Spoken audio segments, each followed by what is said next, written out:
Pessoal, a gente vai agora para a primeira apresentação da noite. Hoje nós estamos recebendo aqui Pedro Castilho. Pedro Castilho, cara, seja muito bem-vindo. Obrigado. Pedro é CTO da Conta Split e hoje ele está vindo no nosso meetup falar sobre,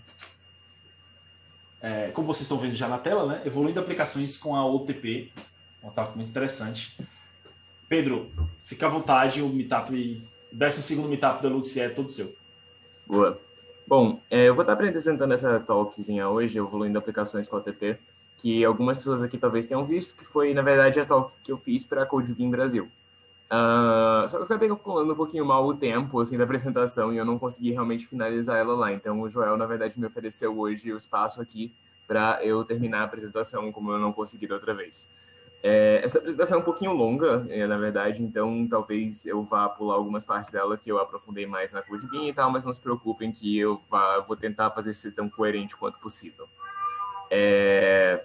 Minhas redes sociais estão aí embaixo, se quem quiser me seguir, e se vocês ouvirem meus gatos berrando aqui atrás, por favor, me perdoem, infelizmente apresentar de casa tem dessas coisas. Mas é isso, então, primeiramente, deixa eu me apresentar. Eu sou o Pedro Castilho. Eu sou desenvolvedor de software, já tem uns 12 anos, assim, e eu estou mexendo com o Elixir desde 2016. Antes eu mexia com o Elixir mais por interesse, assim, brincadeira, diversão, etc., e para aprender, mas desde 2020, assim, que eu estou trabalhando, de fato, com o Elixir. E como o Joel falou, eu sou CTO da Conta Split, que é uma startup brasileira.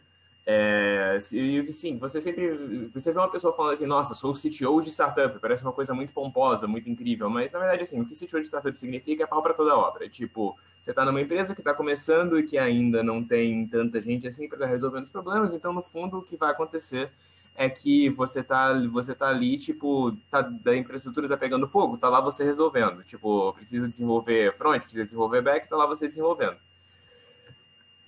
E eu sou um grande fanboy de programação funcional. Foi assim que eu acabei vindo parar no Elixir. Assim, eu já mexia com Haskell, eu tinha um tempo, já mexia com Lisp e tal. Eu sempre fui o maluco que ficava falando para todo mundo: nossa, não, vamos fazer com programação funcional é da hora e tal. Então, sempre fui essa pessoa. Eu não falei no. Eu não falei no hiring, porque não estamos contratando no momento na Conta Split. A gente acabou de passar pelo processo do Y Combinator, foi um processo bastante intenso. E agora a gente está no momento um pouco de a gente organizar as coisas na empresa, mas em breve a gente provavelmente vai estar contratando. Então, se vocês tiverem interesse também em trabalhar com Elixir e trabalhar com Fintech, me sigam no Twitter, que com certeza anunciarei por lá assim que a gente estiver começando a falar sobre isso. E, fora essas coisas, assim, eu sou também um literal polvo, como quem me segue no Twitter sabe. Essa pessoa aqui que tá falando com vocês, na verdade, é meu representante, assim, é a pessoa que também apareceu a foto aí, é meu representante para assuntos fora da água, e eu preparei essa palestra inteira aqui, e o papel dele, na verdade, é só falar isso. Então, só saibam, assim, que, na verdade, eu sou um polvo. Bom, qual que é a ideia toda do que eu vou conversar com vocês sobre hoje? É que sistemas quase nunca são projetados com você sabendo como eles vão ser usados. E é isso que eu quero dizer quando eu falo em evoluir sistemas. Quando você projeta seu sistema, você não sabe muito onde ele vai parar, o que ele vai fazer, o que ele vai se tornar. E a coisa mais comum do mundo é um sistema acabar sendo aplicado em coisas completamente diferentes do que foi pensado inicialmente quando o sistema foi projetado e antes dele ser lançado. E eu tenho um exemplo bom disso, que é esse cara aqui, que é o Justin Kan.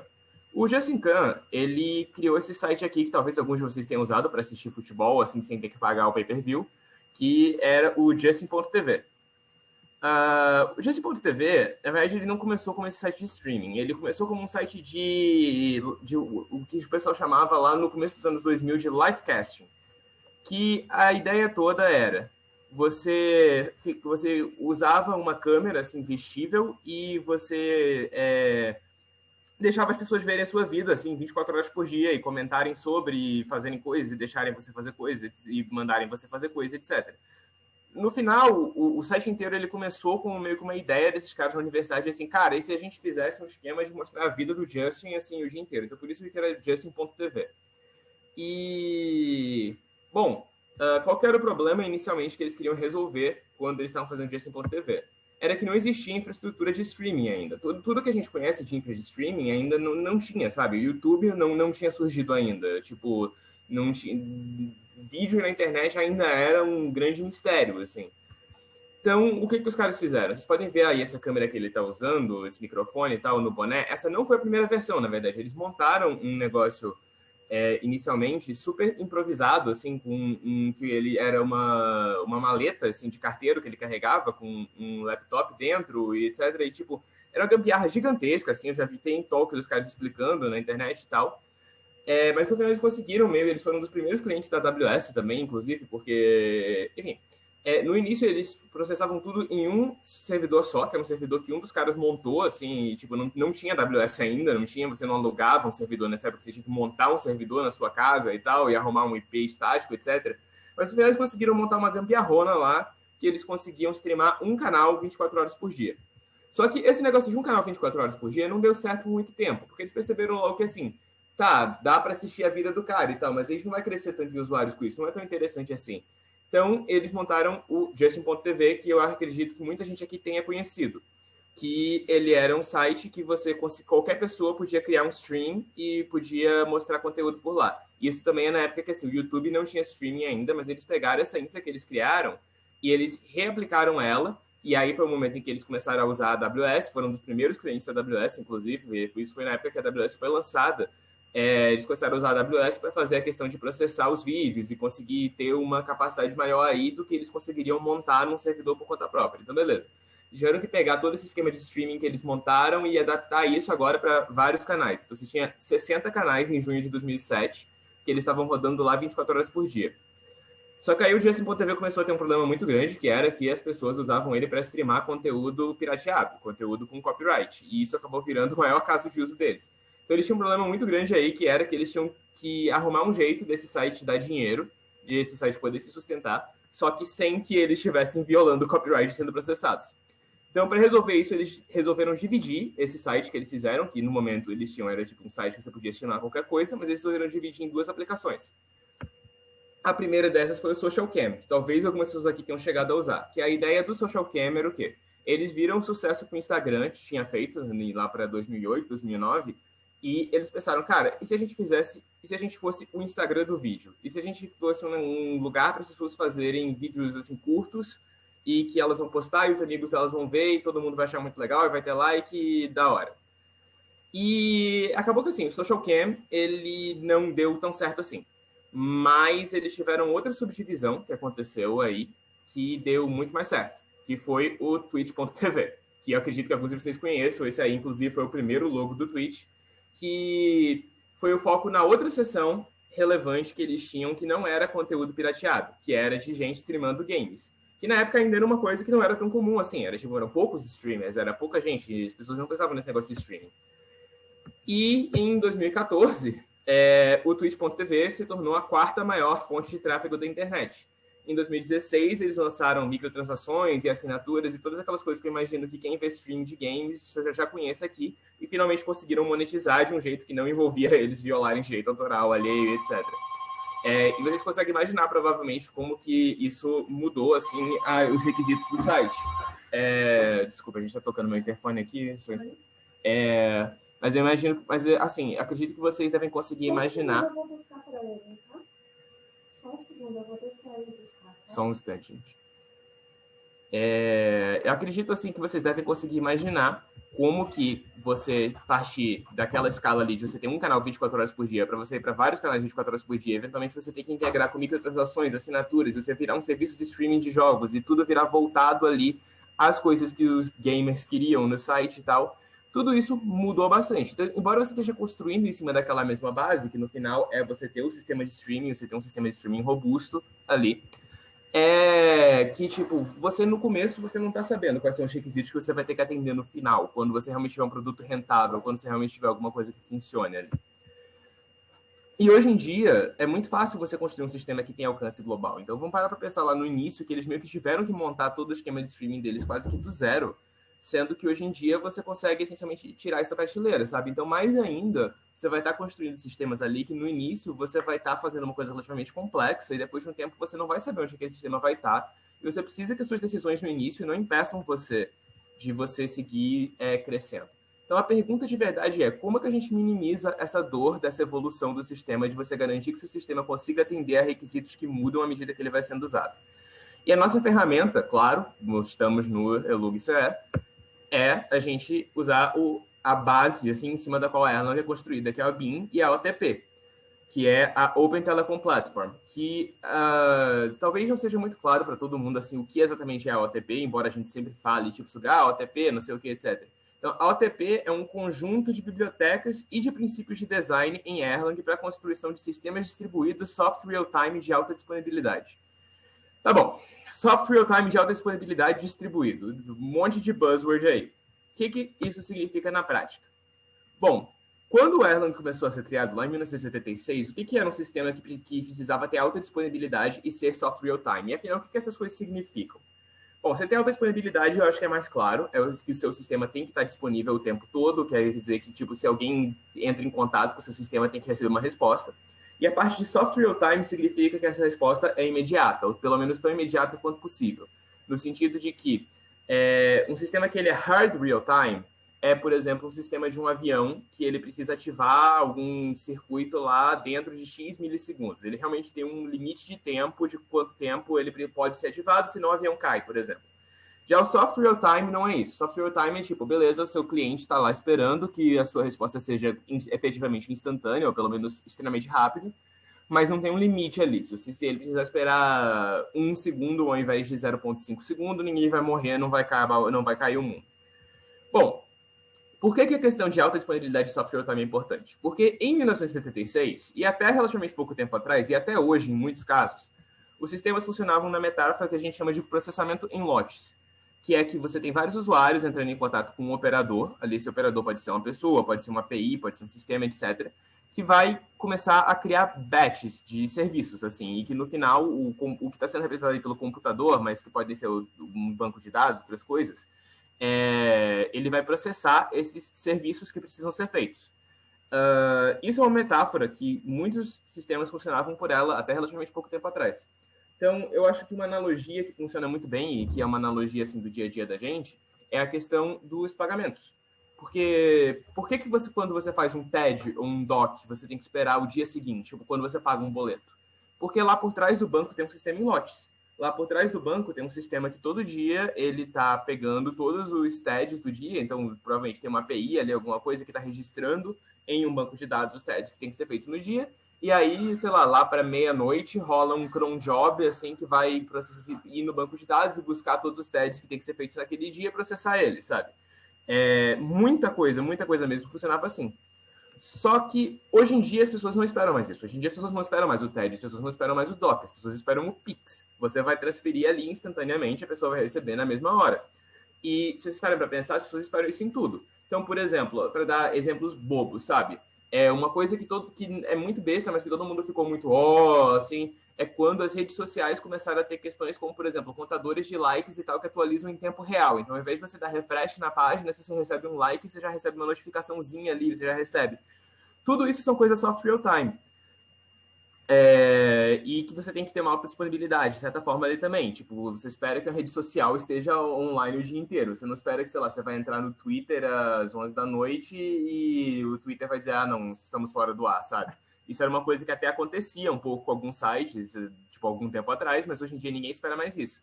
Então, o que vocês podem ver aí é que cada vez mais as coisas aí estão esperando que você tenha alta disponibilidade, ou no sentido de que tem que estar online 24 horas por dia, e você tem que ser software real-time, no sentido de que quando você faz alguma coisa, a pessoa não quer ficar esperando para, sei lá, horas depois ela receber uma resposta, para, tipo, não, ela quer que tudo seja instantâneo. Isso é uma expectativa cada vez maior das pessoas à medida que elas interagem com sistemas tecnológicos. Elas esperam que tudo seja instantâneo, ou seja, software real-time.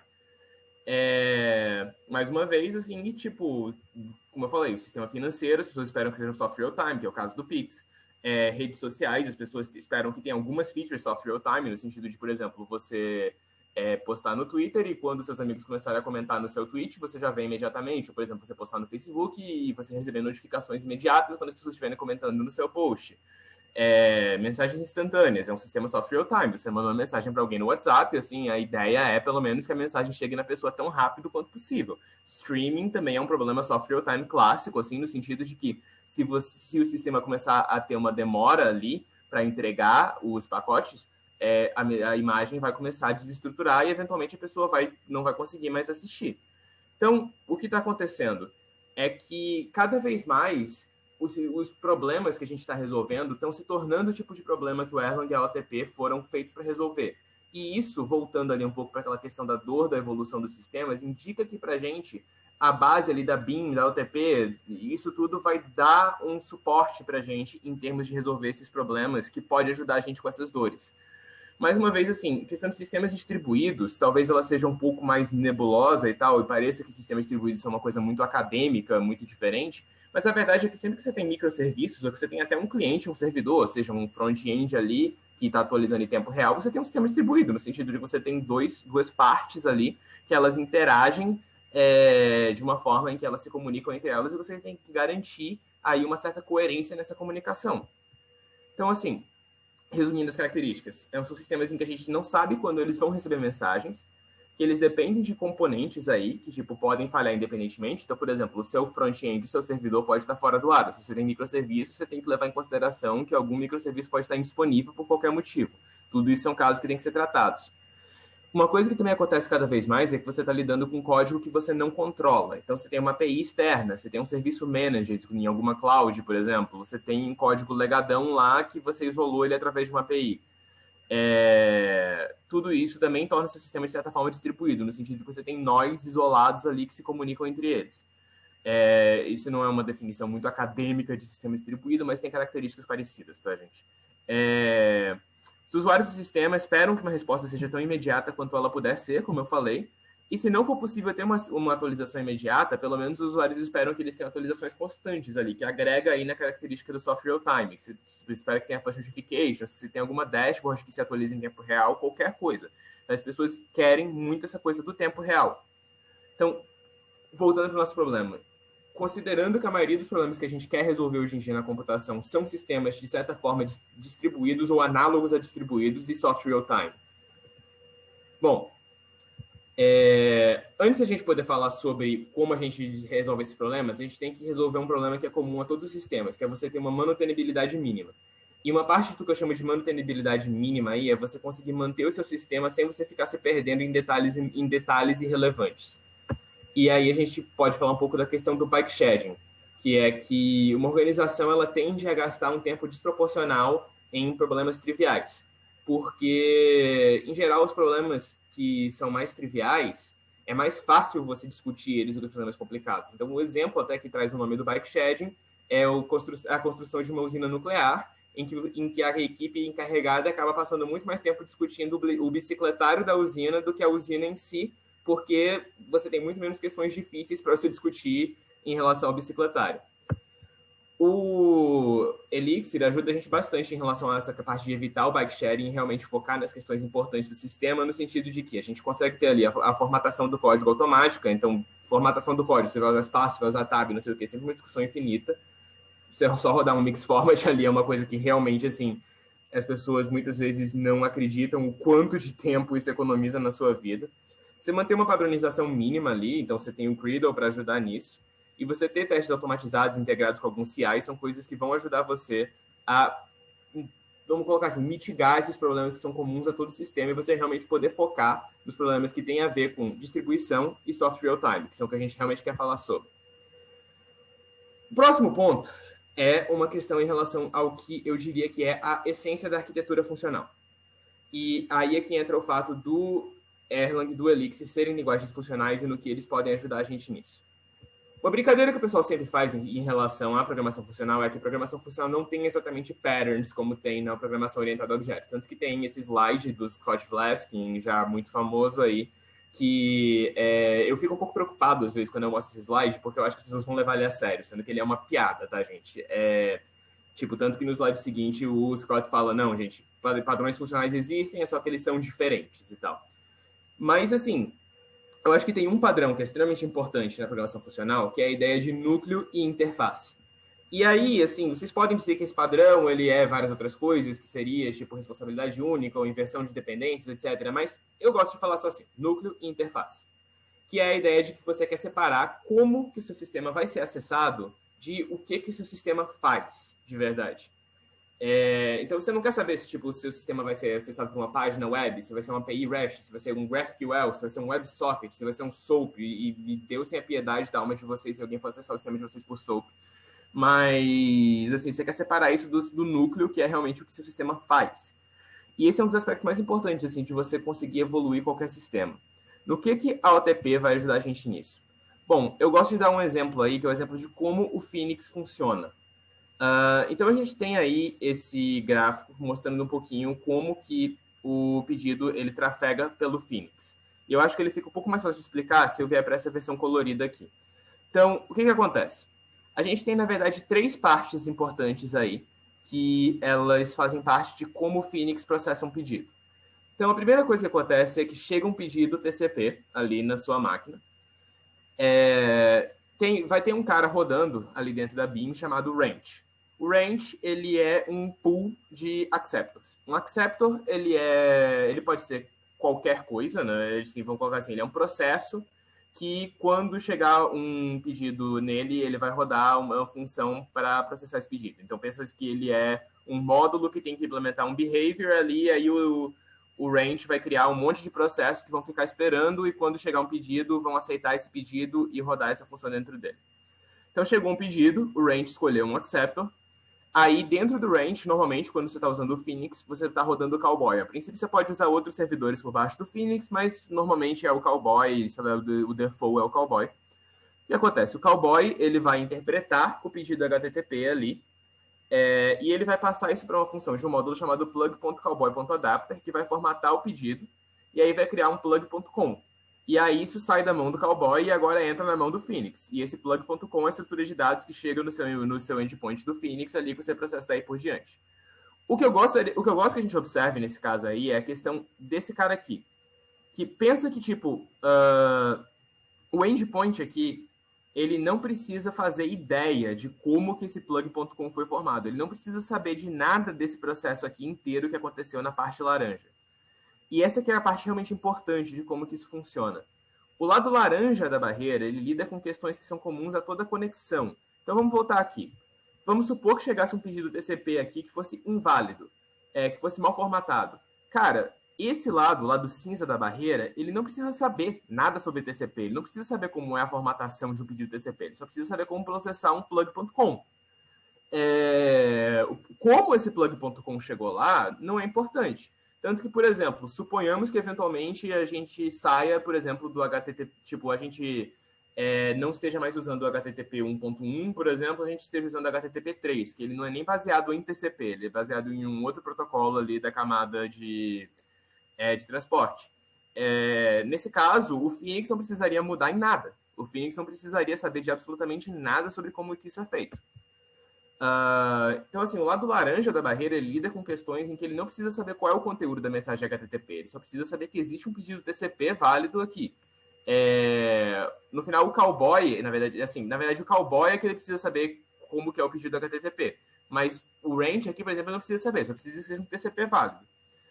O Cowboy, ele precisa saber o que é o HTTP aqui, mas o conteúdo da mensagem é irrelevante para ele. Ele só liga que seja um pedido HTTP bem formatado, mas ele não precisa saber o que tem no body, por exemplo. O body vai ser tratado no seu endpoint. O lado laranja da barreira lida com a possibilidade de uma mensagem TCP que não é uma mensagem HTTP válida, enquanto o lado cinza da barreira só sabe que o plug.com existe. Então, vocês percebem que o fato de ter uma barreira forte aqui garante que o Phoenix ele não precisa mudar com cada mudança que aconteça de protocolo ali. Mas isso também tem uma questão em relação à questão de tolerância à falha, que eu acho que é uma questão que, tipo... Porque, por exemplo, essa questão de você ter uma barreira forte, você poderia ter isso em qualquer linguagem. Bastaria que você tenha um lado lidando com alguma coisa e convertendo em uma estrutura de dados que vai ser lidada pelo próximo passo.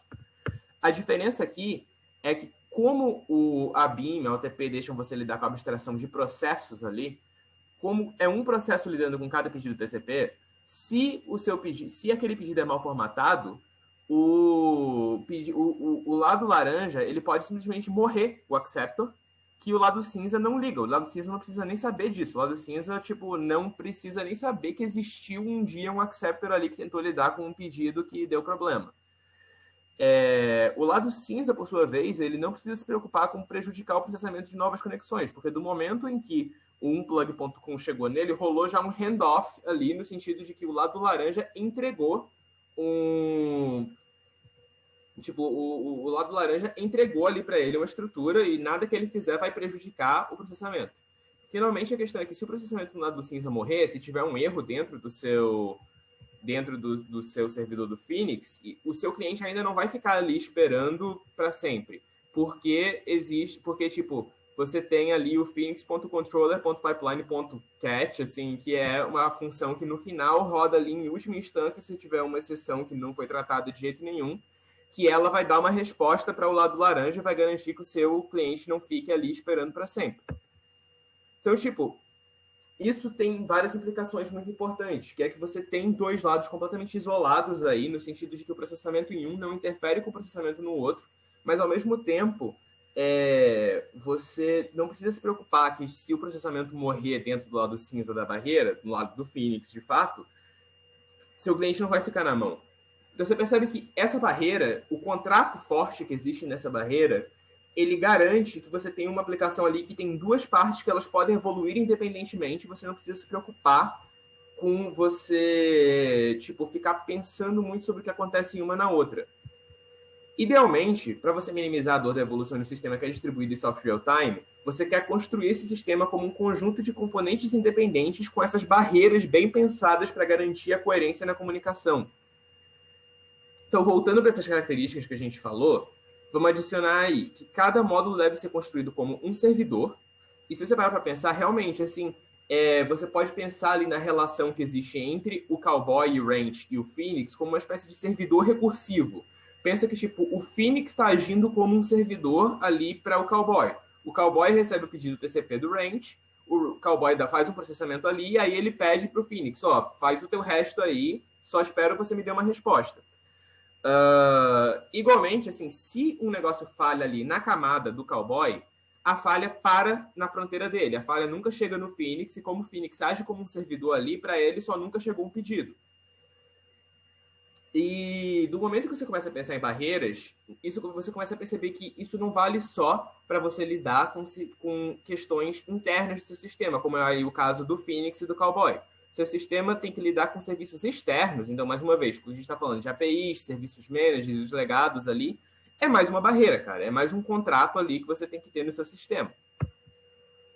Então, daí a gente extrai esses três princípios, como eu falei. Seus componentes independentes do seu sistema, os componentes fortemente acoplados, as partes que têm que falhar juntas, elas são servidores que reagem às mensagens de outros servidores. No momento em que tem a falha de um, a fronteira dele tem que ser tal que essa falha seja tolerada e os outros sistemas não precisem saber nada sobre a falha. No momento em que você tem uma API, que você tem um serviço externo, você quer tratar isso só como qualquer outra barreira. Finalmente, eu acho que a gente pode acrescentar aí um princípio assim, das telecomunicações, mas que também é muito usado em redes de computadores e tal, que é o princípio da robustez. Que dá para resumir ele em seja conservador no que você envia e seja liberal no que você aceita.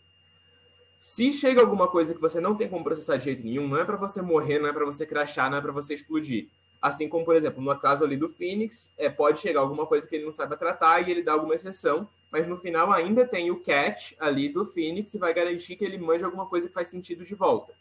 Então, ele é conservador no que ele envia, no sentido de que tudo que o Phoenix envia ali para o Cowboy é uma mensagem que ele sabe que o Cowboy tem como entender, mas se chegar alguma coisa que ele não entende, ele vai simplesmente crashar e também mandar alguma coisa válida. Se um componente não entende uma mensagem que chega nele, tem que ter um erro válido para isso, tem que ter um erro estruturado para que isso aconteça.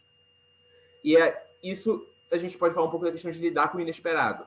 É questão de que, como eu falei ali sobre o Phoenix, pode ter erros dentro de um componente específico, pode chegar um dado que você não pensou na lógica da sua aplicação que seria possível de chegar, e o seu sistema não vai modelar o universo inteiro. Eu acho que isso é muito importante, assim. Quem me segue no Twitter sabe que às vezes eu tenho algumas críticas a como o pessoal usa a orientação a objeto, e uma delas é essa ideia, assim, de que a gente vai modelar o universo, sabe, com a orientação a objeto. A verdade é que, assim, o seu sistema não modela o universo, cara. O seu sistema, ele modela alguns aspectos relevantes para ele de uma fatia mínima do universo. E o universo é maior do que o seu sistema. Pode ter coisas que você modela errado, pode ter coisas que você não previu. E aí? Bom, agora a gente pode falar um pouquinho especificamente da BIM, depois de todos desses preliminares aí. Que é a questão do Let It Crash, que aí a gente volta um pouco para o que eu falei ali do Phoenix. Tipo, se você crashou ali durante o processamento de um pipeline do Phoenix, tem um catch que pega. Se um processo morrer, simplesmente o Phoenix não precisa ficar sabendo disso. E acho que a filosofia muito tanto do Elon quanto do Elixir é disso. Então, você pode rodar aí o observer.start e que ele vai, quando você está com a BIM rodando na sua máquina, que vai aparecer essa UI aí mostrando os processos. Então, tipo, você pode ver aí que tem alguns processos específicos que tem um monte de filhos e tal. Normalmente, o que está acontecendo?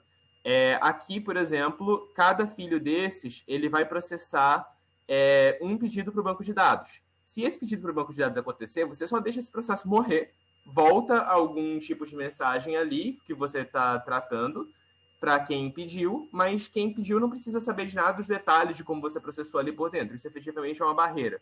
Da mesma forma, você tem aqui o supervisor do PubSub, que faz a mesma coisa para mensagens no WebSocket e tal. Você tem aqui o endpoint.server, que ele é quem realmente está cuidando ali de ficar tratando dos processos que vão estar aceitando as conexões. Então, tudo isso é isolado e tudo isso pode morrer independentemente, sem que coisas que estão em outros pontos da árvore morram, entendeu? Então, se, mais uma vez, o universo ali foi maior do que o seu sistema e do que você previa, você só deixa isso morrer e tá de boa.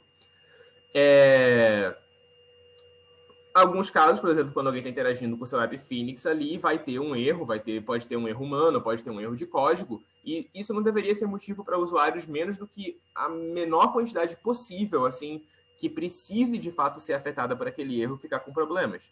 Então, você simplesmente deixa os processos morrerem e reinicia eles se forem necessários. Aí, a gente tem mais uns 10 minutos, creio eu, né, Joel?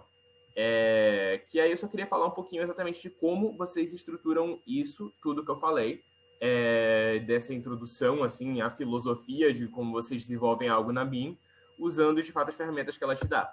Então, você tem dois grandes tipos de processos de aplicação, que são o que eu estou chamando de serviços e tarefas. Então, a gente tem 3 tipos de serviços, assim, que seriam o Gen Server, que, como eu falei, é um servidor genérico. Você tem o Gen State Machine, que é para um negócio que precisa ser uma máquina de estados ali, então ele está recebendo mensagens e mudando entre vários estados. E você tem o Gen Event, que o pessoal ainda não usa muito, assim, mas que ele é para processamento orientado a eventos. E você tem as tasks ali, que o Elixir ele tem um ferramental bem rico para você trabalhar com elas. E a ideia é que, tipo, se você precisa de que um serviço ali ele possa morrer e possa acontecer algum erro dentro dele, algo inesperado, mas ele continue rodando, você coloca ele abaixo de um supervisor. Para as tarefas, você tem um task.supervisor ali, que é quando você precisa que as tarefas tenham retentativa. Então, voltando aí, tipo, a ideia toda é você estrutura sua arquitetura em termos de serviços independentes, cada um pensado como um servidor, com uma barreira robusta em torno dele, e seus serviços ficam embaixo de um supervisor. A princípio, cada serviço deveria ser uma funcionalidade que você consegue descrever com apenas uma frase. Então, tipo, à medida que você for aprendendo mais, a lógica que está dentro de cada fronteira ali pode mudar, mas se as suas fronteiras forem bem pensadas, você não vai precisar mudar as coisas que estão fora delas. E aí tem a ideia de fronteiras recursivas, tipo, que é como eu falei ali atrás, em relação ao range, ao cowboy. Tipo, você tem ali recursivamente como se fossem servidores dentro de servidores. Isso permite que em cada camada que você estrutura ali, sem que você tenha que explicitamente estruturar em camadas, como você muitas vezes tem que fazer com OO, você realmente pode pensar como servidores separados, mas você tem camadas de processamento em que cada uma não precisa se preocupar com a próxima. E no final, assim, desculpa, gente. Pronto. O que eu falei aqui de fronteiras recursivas é justamente isso. Voltando para aquele diagrama que a gente falou, tudo do lado laranja da fronteira o processamento do TCP, e até o momento que você interpreta como HTTP, e depois daqui é só plug.com. No momento que você coloca seu serviço debaixo de um supervisor, e cada serviço seu você quer que ele seja uma coisa que você consegue descrever em uma frase. Então, um serviço ali vai ser o armazenamento de dados, um serviço vai ser a comunicação com algum serviço externo, etc. Você pode ter vários padrões de dependência entre elas, e a OTP deixa você suportar esses padrões de dependência. Então, por exemplo, se você tem um monte de serviços independentes e você precisa que eles sejam robustos, você pode usar a supervisão one for one, que é tipo, um morre, e aí você precisa que só aquele seja reiniciado. Mas você tem outros padrões que, por exemplo, muitas vezes as pessoas não sabem que existem, que é tipo você passar o padrão REST for one é tipo quando você tem uma dependências lineares ali. É tipo, você tem serviços que realmente não tem como você evitar ter uma dependência entre eles. Então, tipo, você tem... se você usa o padrão REST for One, quando um serviço morre, todos os serviços que estão depois dele no supervisor morrem também e são reiniciados na ordem das dependências. E aí você tem o One for All, que é tipo quando você precisa que todos eles estejam vivos ao mesmo tempo. Então, se um morre, os outros morrem. Tem um diagrama bem legalzinho aqui do Fred Herbert sobre isso. É tipo, o One for One aqui é beleza. Um morreu, beleza, ele volta. O Rest for One é tipo, esse cara aqui morreu, todo mundo que inicializou depois dele, o supervisor vai e mata, e depois ele recria todos. E no caso do One for All, quando um morre, todos morrem. Mais uma vez, se você tiver todos os seus servidores falando com todos os seus servidores, rapidamente também vai ficar super confuso e você vai meio que perder a capacidade de evoluir ali, porque você não sabe quem fala com quem. Então tem essa lib super legal aqui do Sasha Yuri, que algumas pessoas talvez tenham lido o livro dele. Ela ainda está em um estado meio experimental, infelizmente, mas eu já uso ela para alguns projetos. Ela é muito legal, assim. E a ideia toda dela é que ela faz uma análise estática ali, você consegue dizer, tal módulo deveria poder chamar só tais módulos e tal, e ela garante isso para você. Enfim.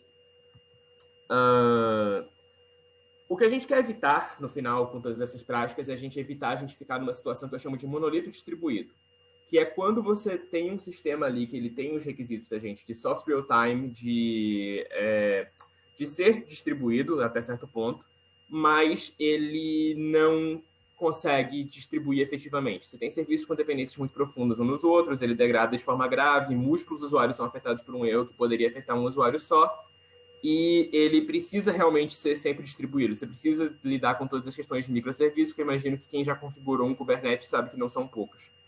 Enquanto no monolito desacoplado, você tem fronteiras bem definidas, você consegue conter uma degradação ali, os erros de um usuário não afetam os outros, e você pode operar ele como um monolito se você quiser, se fizer mais sentido para a sua escala.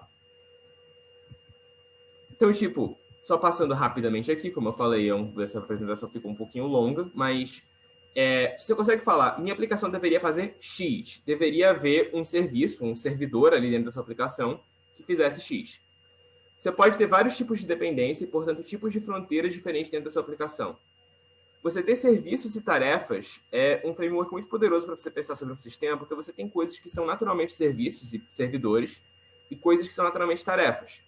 E boa parte de você aprender a realmente projetar um serviço com fronteiras robustas e que você consegue evoluir ele de forma, assim, sem que você tenha grandes acoplamentos, você conseguir fazer isso depende muito de você conseguir identificar os tipos de dependência, como a gente falou, e os tipos de funcionalidades que o sistema pode ter, então, voltando, serviços e tarefas, com as funcionalidades que a OTP já te oferece.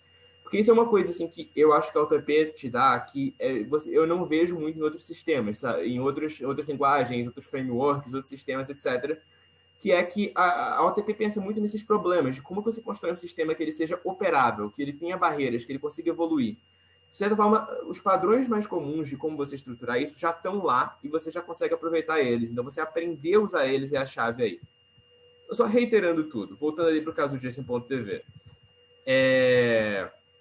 Se tivessem feito o JSON.tv usando a OTP, a gente poderia ter toda a parte de streaming como alguns servidores operando entre si, com usando aquele padrão de fronteira recursiva que eu falei, que tivessem uma grande fronteira entre eles e que daria para reaproveitar quando virou o Justin, que daria para reaproveitar quando virou o Twitch, que, pelo que eu sei da história, não foi algo tão simples assim e que poderia ter sido. E é essencialmente isso, pessoal. Desculpem ter ficado meio corrido, como eu falei, essa apresentação é um pouquinho longa e é a segunda vez que eu estou apresentando ela, eu infelizmente tenho que praticar ela um pouco mais, eu acho. Eu queria saber se alguém tem alguma dúvida, gostaria de fazer alguma pergunta. Pedro, cara, talk do caralho. Eu achei muito massa. E o que eu achei legal é que, porra, muitas das coisas que você falou são coisas que, se você parar para pensar, são muito próximas ou são exatamente os fundamentos de como escrever bom código, sabe? Sim. Tipo, você estabelecer boas interfaces claras e bem definidas, que no caso seriam essas fronteiras, que você descreveu como fronteiras entre módulos, né?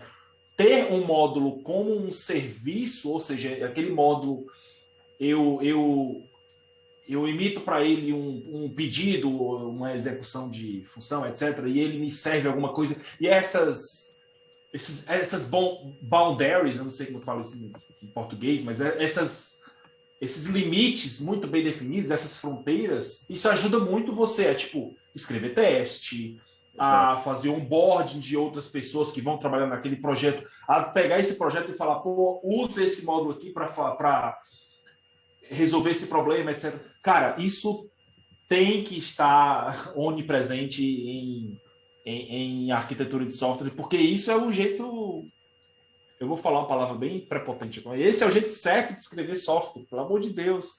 Bota um boundaries nesses códigos que vocês fazem. E... Enfim, eu fiquei curioso em relação a exatamente sobre ao OTP especificamente, porque, cara, essas ideias fazem muito sentido, mas em contrapartida, eu confesso que eu vejo muito pouco pessoas compartilhando e falando, poxa, eu fiz essa parada aqui e eu usei o OTP. Você vê muita galera usando, tipo, as abstrações do Phoenix para fazer a aplicação. É porque, enfim, a nossa comunidade Helix, especificamente, ela é jovem. A gente tem alguns poucos anos, né?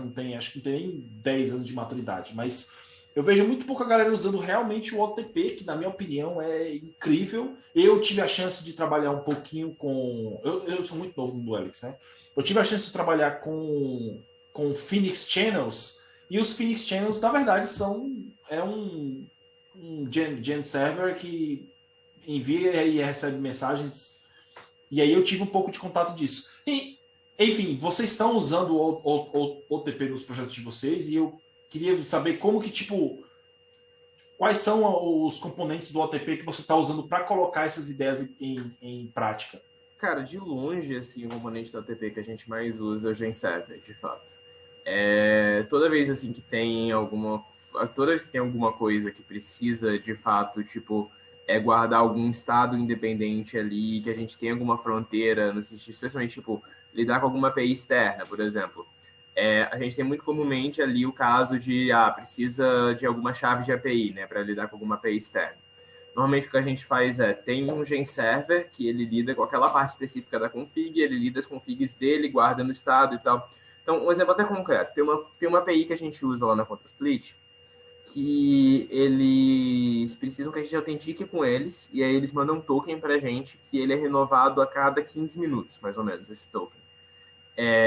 Então, tem um GenServer rodando lá, que ele guarda esse estado do tempo de expiração, e toda vez que ele vai fazer um pedido, tem uma API, obviamente, externa desse GenServer, quando chega um pedido nele, ele faz essa conferência, assim, tipo, qual foi a última vez que eu renovei o token? Se faz mais de 15 minutos, antes de ele fazer o pedido, ele vai e faz uma nova renovação do token, pega um token novo e faz o pedido com um token novo e já guarda o token novo para próximos pedidos.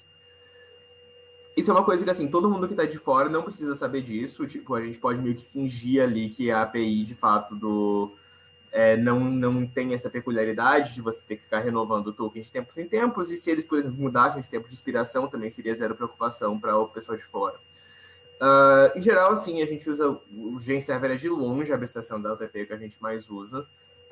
Tem o Task também, que muitas vezes a gente acaba usando no código Elixir, mas a gente acaba esquecendo que também é um behavior da OTP, que você, tipo, a gente usa o Task com bastante frequência também, mas acho que são esses, assim, eu acho que a gente não está usando nenhum Gen State Machine ou algo do tipo, e o Gen Event em si também não. Legal. Eu não conheci o Gen Event, eu tava lendo sobre ele, tipo, resolve exatamente o problema que eu muito provavelmente vou lidar agora, que eu tô, enfim, querendo reescrever uma parada e eu tô cogitando mudar para arquitetura de eventos. Mas, enfim, uma outra coisa que você falou que eu achei do caralho foi, tipo, você escrever, implementar funcionalidades separadas em códigos, né? Perdão, separadas em módulos. E aí o que eu tenho tentado fazer, eu fiquei empolgado porque eu estou usando muito isso no trabalho. E o que eu estou tentando fazer é o seguinte, tipo, primeiro escrever essas funcionalidades em código em si, e aí depois a execução dessas funcionalidades eu acabo passando para dentro de tasks e GenServers, etc. Ou seja, para dentro de processo. E isso que acaba me dando é exatamente essa flexibilidade que você falou. Tipo, Cara, lá o Justin começou fazendo streaming de um canal, mas depois ele foi para vários canais, etc.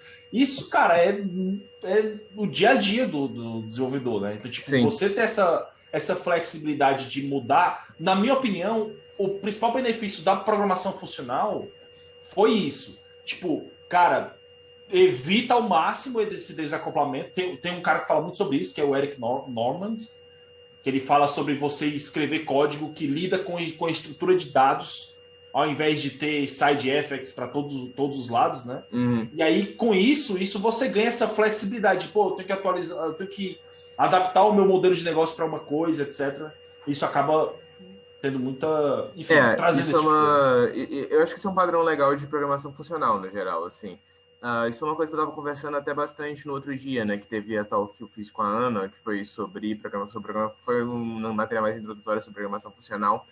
E a gente acabou falando bastante sobre como em programação funcional você acaba contando mais com estruturas de dados mais ricas. Então, muitas vezes o que você resolveria com side effects em programação imperativa, você acaba fazendo através, por exemplo, você construir uma estrutura de dados mais complexa ali, que tipo, vai codificar as ações que você quer tomar, e no final você tem ali um interpretador, entre aspas, dessas ações que você acaba usando. Isso é um ponto que eu até queria incluir nessa talk, mas eu não encontrei muito onde, que é um ponto que o Matthias Feleisen, né, que é lá do Structured Interpretation of Computer Programs, vários outros livros super famosos, assim, ele fala bastante, que é de você fazer programação orientada a interpretadores. Inclusive, tem um livro dele, que se vocês quiserem dar uma olhada depois, chama Software Design for Flexibility, que saiu esse ano.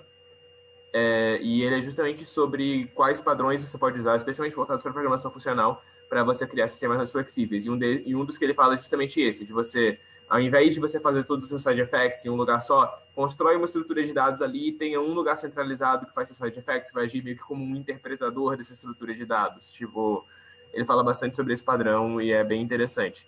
Eu acho que dá para encaixar bem no que eu estou falando aí, no sentido de que você pode querer separar, por exemplo, no seu sistema, o cara que, tipo, meio que decide quais ações tomar do cara que realmente toma elas. Pode fazer sentido, dependendo disso. Mas aí, voltando para o que eu falei, né? Você tem que analisar muito bem o seu sistema e descobrir onde é que estão as fronteiras dele. Em geral, isso é um processo iterativo e contínuo. Tipo, você não vai começar a mexer no seu sistema sabendo no dia 1 quais são as fronteiras que ele tem que ter.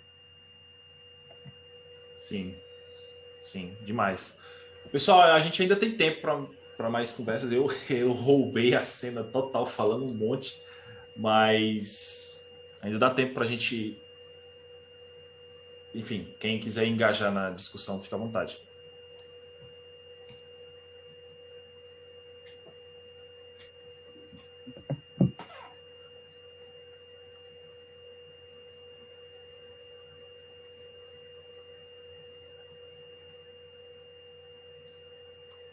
Ou não, né? Bom, acho que é isso então, pessoal. Acho que não. Pedrão, cara, muito obrigado pelas... Eu que agradeço todo mundo por ter assistido até agora. Peço desculpas assim, por qualquer coisa que não tenha conseguido expressar muito bem. Se vocês quiserem tirar qualquer dúvida, perguntar qualquer coisa, também fique à vontade de me mandar DM no Twitter. As minhas redes sociais estão aí embaixo, sempre respondo minhas DMs. Qualquer coisa é só chamar. Show. Muito obrigado. Eu adorei a talk.